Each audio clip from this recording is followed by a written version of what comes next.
جمال الوجود بذكر الإله وتصفو الحياة بنور هدى. بسم اللہ الرحمن الرحیم نحمدہ ونصلی علی رسولہ الکریم۔ قربانی کا جو عمل عید الاضحیٰ کے موقع پر مسلمان سر انجام دیتے ہیں، اس قربانی کی فضیلت کیا ہے، احادیث میں اس کے بارے میں کیا فضائل وارد ہوئے ہیں اور اس کا کیا اجر و ثواب بیان کیا گیا ہے، اس پر ہم بات کریں گے۔ چنانچہ اس کے بارے میں رسول اللہ صلی اللہ علیہ وسلم نے حدیث میں ارشاد فرمایا ہے، ترمذی شریف کی حدیث ہے کہ ذی الحجہ کی 10 تاریخ کو یعنی جو عید الاضحیٰ کا دن ہوتا ہے، کوئی بھی نیک عمل اللہ تعالیٰ کے ہاں قربانی کا خون بہانے سے زیادہ محبوب اور پسندیدہ نہیں ہے۔ یعنی اس دن میں انسان کوئی بھی نیک عمل کرے تو وہ اللہ تعالیٰ کے ہاں اتنا زیادہ محبوب اور پسندیدہ نہیں ہو سکتا جتنا جانور کا خون بہانا، قربانی کرنا اللہ کے ہاں محبوب ہے۔ یعنی یہ اس دن کا سب سے زیادہ فضیلت والا، سب سے اللہ کے ہاں محبوب عمل ہے۔ اسی طرح ترمذی شریف کی اس روایت کے اندر یہ بھی ہے کہ قیامت کے دن جو قربانی کرنے والا ہوگا وہ اپنے جانور کے بالوں، سینگوں اور کھروں کو لے کر آئے گا۔ یعنی اس کے جو بال ہیں وہ بھی جانور کے ساتھ آئیں گے، اس کے سینگ اور اس کے جو پاؤں ہیں، یعنی ایسی چیزیں جن کو بیکار سمجھ کر پھینک دیا جاتا ہے، ان کو استعمال میں نہیں لایا جاتا، تو جانور ان ساری چیزوں کے ساتھ وہ لایا جائے گا اور اس کو عمل نامے میں تول کر ان ساری چیزوں کے وزن کے برابر اس کو اجر و ثواب عطا کیا جائے گا۔ اسی طرح ترمذی شریف کی اسی روایت کے اندر یہ بھی قربانی کی فضیلت بیان کی گئی ہے کہ قربانی کا جو جانور ذبح کیا جاتا ہے، اس میں خون کا پہلا قطرہ زمین پر گرنے سے پہلے ہی اللہ تعالیٰ کے ہاں یہ عمل شرف قبولیت حاصل کر لیتا ہے۔ یعنی اللہ تعالیٰ اس عمل سے اتنا خوش ہوتے ہیں، اتنا اللہ تعالیٰ کو یہ محبوب اور پسندیدہ عمل ہے کہ پہلا خون کا قطرہ گرنے کے ساتھ ہی اس کو اللہ تعالیٰ اپنی بارگاہ میں قبول فرما لیتے ہیں۔ لہذا حدیث میں اس قربانی کے بارے میں ارشاد فرمایا گیا ہے کہ جب اس کے اتنے فضائل ہیں کہ اس جانور کے ساری چیزوں کے بقدر اجر و ثواب دیا جائے گا اور اللہ تعالیٰ کے ہاں یہ محبوب اور پسندیدہ عمل ہے اور یہ فوراً شرف قبولیت حاصل کر لیتا ہے، لہذا تم خوش دلی کے ساتھ قربانی کیا کرو۔ یعنی اس کو اپنے اوپر بوجھ محسوس نہیں کرنا چاہیے، اپنے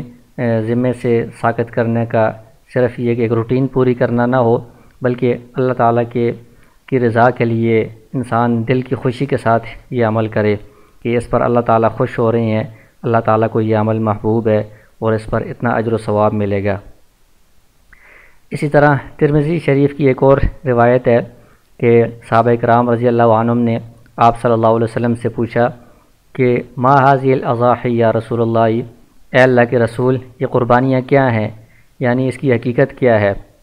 تو آپ صلی اللہ علیہ وسلم نے ارشاد فرمایا کہ یہ قربانی سنت ابراہیمی ہے، یعنی حضرت ابراہیم علیہ السلام کی سنت ہے۔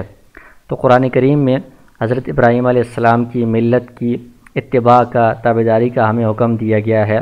کہ وہ اللہ تعالیٰ کے حکم پر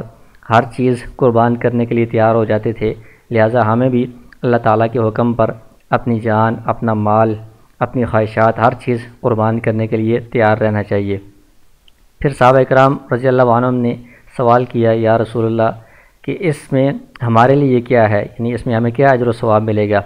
تو آپ صلی اللہ علیہ وسلم نے ارشاد فرمایا کہ جانور کے جسم پر جو بال ہیں ان میں ہر بال کے بدلے میں ایک نیکی اللہ تعالیٰ عطا فرمائیں گے۔ تو جانور کے جسم پر کتنے بال ہوتے ہیں اس کا کوئی انسان شمار نہیں کر سکتا، بے شمار بال ہوتے ہیں، تو اس سے پتہ چلتا ہے کہ ایک جانور کو ذبح کرنے پر بے شمار نیکیاں اللہ تعالیٰ عطا فرماتے ہیں۔ اسی طرح ایک اور حدیث ہے طبرانی کی، اس میں آپ صلی اللہ علیہ وسلم نے ارشاد فرمایا کہ یہ جو دن ہے عید الاضحیٰ کے دن ہے، قربانی کے دن ہے، ان میں قربانی کا جانور خریدنے کے لیے پیسے خرچ کرنا یہ اللہ تعالیٰ کے ہاں کسی بھی اور چیز میں پیسے خرچ کرنے سے زیادہ پسندیدہ ہے، زیادہ افضل ہے۔ یعنی اور کسی بھی صدقے میں، کسی خیرات میں، کسی نیک کام میں بھی مال خرچ کیا جائے، اس میں اتنا اجر و ثواب نہیں ہے، اتنی فضیلت نہیں ہے ان دنوں میں جتنا قربانی کا جانور خریدنے میں، مال خرچ کرنے میں یہ فضیلت ہے، اجر و ثواب ہے، اور اللہ تعالیٰ کو یہ عمل محبوب ہے۔ اسی طرح ترغیب و ترہیب کی ایک روایت ہے، آپ صلی اللہ علیہ وسلم نے ارشاد فرمایا حضرت فاطمہ رضی اللہ عنہا سے کہ یہ جو قربانی ہے، اس کے خون سے جو ہی پہلا قطرہ گرے گا تو تمہارے سارے گناہ معاف ہو جائیں گے۔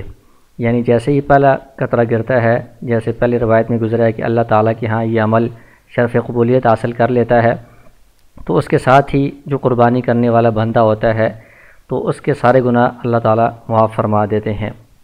اور پھر اسی روایت کے اندر یہ بھی ہے کہ وہ جانور جس کی قربانی کی جا رہی ہے، قیامت کے دن وہ جانور اپنے خون، اپنے گوشت اور ساری چیزوں کے ساتھ لایا جائے گا، اور پھر اس کا جتنا وزن بنتا ہے اس سے 70 گنا زیادہ بھاری کر کے تمہارے میزان میں رکھا جائے گا۔ یعنی جانور کا گوشت اور اس کے جتنے بھی جسم پر بال، سینگ وغیرہ ساری چیزیں ہیں، ان کو ملا کر پھر اس کا 70 گنا وزن بڑھا کر جتنا وزن بنتا ہے یہ اعمال نامے میں رکھا جائے گا، اور اس کے بدلے میں نیکیاں اور اجر و ثواب انسان کو ملے گا۔